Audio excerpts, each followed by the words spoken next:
coas reclamacións. Alba Lea estivo precisamente cunha veciña de Vilagarcía que está desesperada porque leva máis de 10 días sen electricidade. Vexan. Boas, Julia. Non eliximos mal día para vir ao teu negocio, porque hoxe polo menos tes luz. Hoxe teño algo. Levabas tranquilamente 15 días sen ela. Sobre 12, desde o día 30. Terías que atenderme así, a escuras. Sí. Dixen que hoxe tiñas luz como se fose unha gran noticia, pero os enchufes non che funcionan, nin tampouco internet. Internet non, teléfono fijo tampouco, o sea que non hai posibilidade de imprimir facturas, nin de usar o ordenador. É como é traballar así, día tras día. A maioría das veces sin luz, retraso nos traballos, frío a hora de traballar. A parte de arriba teño anulada que podo enfermar aí. Teño aí un generador que me pode apoiar e se me falla a luz da máquina de gravar que é trifásica, un foco meu dos puestos do mercado. Achegarse á túa parede non é moi boa idea, Onte baixaba agua con barro.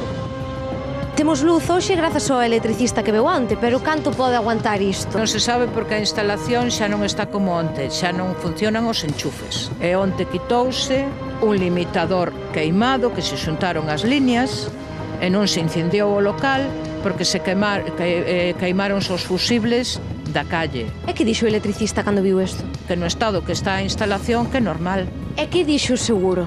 O seguro, aquí non se presentou nadie. O último parte da compañía de seguros teño do día 30. Dixéronme que non pensaban atenderme porque tiña agua na paré que non estaban tolos para mandar un electricista. Volvín a chamar á oficina de Vilagarcía, volvenme a pasar con Madrid, xuráronme que o máis tardar o jueves tiña aquí un electricista. Non apareceu nadie, o que veu onte busquino eu por privado. Ti levas anos rexentando este negocio familiar teu de mármores. Canto tempo máis pensas que vas a poder aguantar nesta situación? Quédame 5 para jubilarme. Quería aguantar esta jubilación e, aparte, ao marchar dunha forma digna, non así. Eu penso que isto é un abandono da compañía de seguros porque, como tamén fan lápidas, pode que eu lle estorbe. Entonces, se non me atenden, igual consiguen que me marche antes e igual teña máis tallada para eles.